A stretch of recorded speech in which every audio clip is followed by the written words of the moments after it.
Hey everybody, it's Chris at Oak Street Garden Shop. Let's talk plants, specifically Miltoniopsis orchids, or a better name I think for them is pansy orchid, because if we'll look right over here, look at that beautiful bloom. That almost looks like a pansy, I think, right? Miltoniopsis orchids sometimes can be confused with Miltonia orchids. They look very similar, but the Miltoniopsis are actually native to the high elevations of the Andes Mountains. So they like it cooler than our climate in Alabama, basically.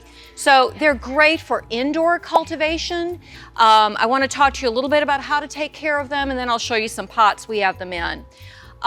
So Miltoniopsis, because they like it cooler, they're really, really good for our indoor areas, right? Like I just said.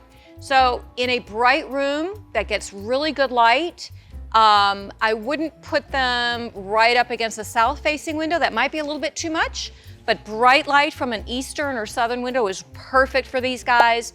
Humidity would be very helpful. Misting, I've talked about pebble trays before, where you have a tray with pebbles with water, and then you actually put your plant on the tray so that the humidity from the water evaporating helps the plant.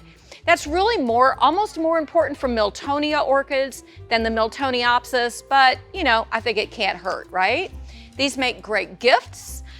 They bloom for about a month or so. They're wonderful colors. This one, you can see the pattern on that bloom is just so beautiful.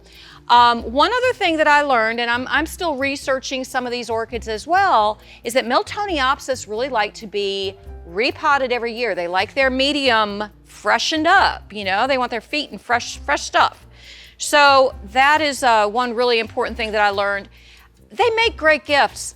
I wanted to show you some of the pots we drop these in. Basically, I just took the little pot it's in, you see just the small pot, and dropped it into a cashpo. This one actually does have a drainage hole, but I've got that stopped up for now. When you water, and it's very important on these that you keep them evenly moist. I'm so glad I didn't forget to say that, because that's like one of the most important things with Miltoniopsis. They like more moisture. So like in other orchids where I say, let them go real dry before watering and then water well, these want just regular watering. And you can give them some fertilizer at very weak strength every couple weeks. That wouldn't hurt. But the moisture is the most important thing. The medium that these are in is actually kind of a fir bark. These come from Hawaii. And you see the beautiful roots right there. And then the medium is very loose. It needs to be very, very well draining. So that is the story on Miltonia orchids. We've got another one dropped in here with the reindeer moss on top of it.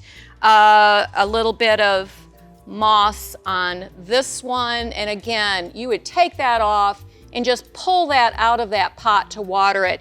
And I would say, you know, you want to check water on these every, I don't know, twice a week or so. So it's more than the Phalaenopsis, all right? That, I think, gives you a little bit of information on these Miltoniopsis. We've got quite a few in stock right now. It's the beginning of April. They make wonderful gifts. So we can drop them into a cashpo for you, add a bow or not add a bow if you don't like them. And we'll see you soon. Thanks for talking plants.